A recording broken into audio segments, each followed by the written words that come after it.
लक्ष्मीनाशमारम्भां नाथयामुनिमध्यमाम् अस्मदाचार्यपर्यन्तां वन्दे गुरुपरम्पराम्। ध्यानमूलं गुरुमूर्ति, पूजामूलं गुरुपदं, मन्त्रमूलं गुरुवाक्यं, मोक्षमूलं गुरुकृपा। गुरुर्ब्रह्मा गुरुर्विष्णु गुरुर्देवो महेश्वरा, गुरु साक्षात् परब्रह्म तस्मै श्री गुरुवे नमः। तस्मै श्री गुरुवे नमः। श्रीमन्नारायण नारायण नारायण, भजमन्नारायण नारायण नारायण, श्रीमन्नारायण नारायण नारायण। आज जो है वो मार्गशीर्ष शुक्ल पक्ष एकादशी है और इस एकादशी को मोक्षदा एकादशी पड़ती है। इस एकादशी को मोक्षदा एकादशी कहते हैं। अब वो क्यों कहते हैं वो हम आगे कथा में श्रवण करेंगे कि ये एकादशी मार्गशीर्ष शुक्ल पक्ष में जो एकादशी होती है उसको हम मोक्षदा एकादशी क्यों कहते हैं। आइए श्रवण करते हैं।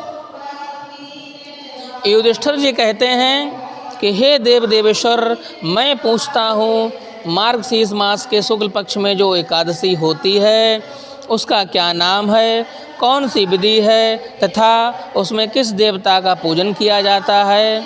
हे स्वामिन, यह सब यथार्थ रूप से कृपा करके मुझे बतलाएं। तब भगवान श्री कृष्ण कहते हैं कि हे नृपश्रेष्ठ, मार्गशीर्ष मास के कृष्ण पक्ष में उत्पत्ति यानी उत्पन्ना नामक एकादशी होती है, जिसका वर्णन मैंने तुम्हारे समक्ष पिछली एकादशी में किया। अब शुक्ल पक्ष की एकादशी का वर्णन करूँगा, जिसके श्रवण मात्र से वाजपेय यज्ञ का फल मिलता है। उसका नाम है मोक्षा एकादशी। शुद्ध नाम है इसका मोक्षा एकादशी और वैसे मोक्षदा एकादशी कहते हैं, जो सब पापों का हरण करती है। हे राजन, उस दिन यत्न पूर्वक तुलसी की मंजरी तथा धूप दीपाद से भगवान दामोदर का पूजन करना चाहिए। पूर्वोक्त विधि से ही दशमी और एकादशी के नियम का पालन करना चाहिए। मोक्षा एकादशी बड़े बड़े पातकों का नाश करने वाली है। उस दिन रात्रि में मेरी प्रसन्नता के लिए नृत्य गीत और स्तुति के द्वारा जागरण करना चाहिए। जिसके पितर पापवश नीच योनियों में पड़े होते हैं, वे इस पुण्य दान करने से मोक्ष को प्राप्त कर लेते हैं। इसमें तनिक भी संदेह नहीं है। पूर्व काल की बात है, वैष्णवों में विभूषित परम रमणीय चंपक नगर में बैखानस नामक राजा राज करते थे। वे अपनी प्रजा का पुत्र की भांति पालन करते थे। इस प्रकार राज्य करते हुए राजा ने एक दिन रात को स्वप्न में अपने पितरों को नीच योनियों में पड़ा हुआ देखा।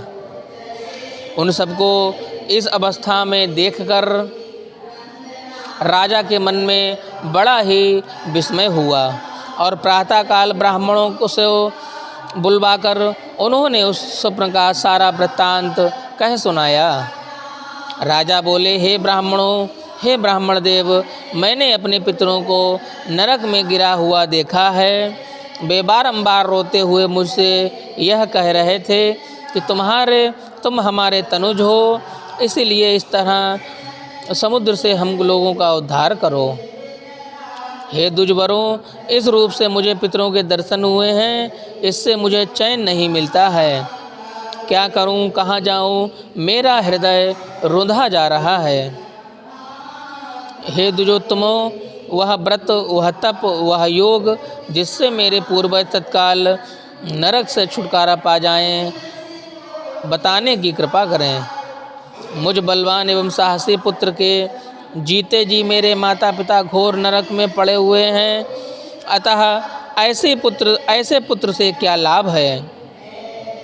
ब्राह्मण देव कहते हैं कि हे राजन, यहाँ से निकट ही पर्वत मुनि का महान आश्रम है, वे भूत और भविष्य भी ज्ञाता हैं। हे नृपश्रेष्ठ, आप उन्हीं के पास चले जाइए।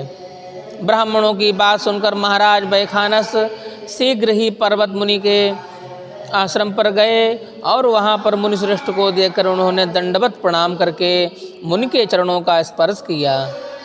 मुनि ने भी राजा से राज्य के सातों अंगों की कुशल पूछी। राजा बोले, हे स्वामिन, आपकी कृपा से मेरे राज्य में सातों अंग सकुशल हैं, किंतु मैंने स्वप्न में देखा कि मेरे पितर नरक में पड़े हैं। अतः अब आप मुझे बताइए कि किस पुण्य के प्रभाव से उनका वहाँ से छुटकारा होगा, अतः वो वैकुंठ को पधारेंगे। राजा की यह बात सुनकर मुनिश्रेष्ठ पर्वत एक मुहूर्त तक ध्यानस्थ रहे। इसके बाद वे राजा से बोले कि महाराज, मार्गशीर्ष मास के शुक्ल पक्ष में जो मोक्षा एकादशी पड़ती है, तुम सब उसका व्रत करो और उसका पुण्य अपने पितरों को अर्पण कर दो। उस पुण्य के प्रभाव से उनका नरक से उद्धार हो जाएगा। भगवान श्री कृष्ण कहते हैं, युधिष्ठिर, मुनि की यह बात सुनकर राजा पुनः अपने घर लौट आए।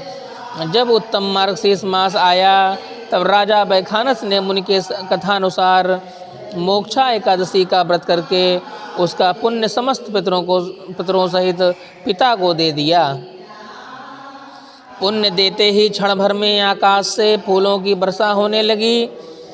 वैखानस के पिता पितरों सहित नरक से छुटकारा पा गए और आकाश में आकर राजा के प्रति यह पवित्र वचन बोले, बेटा, तुम्हारा कल्याण हो। यह कहकर वे स्वर्गलोक चले गए।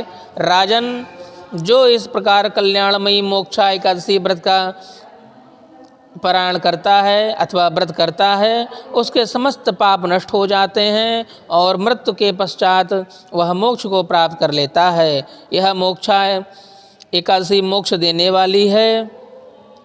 इसीलिए इस मोक्षा एकादशी मनुष्यों के लिए चिंतामणि के समान समस्त कामनाओं को पूर्ण करने वाली है। इस महात्म के पढ़ने और सुनने से वाजपेयी यज्ञ का फल प्राप्त होता है।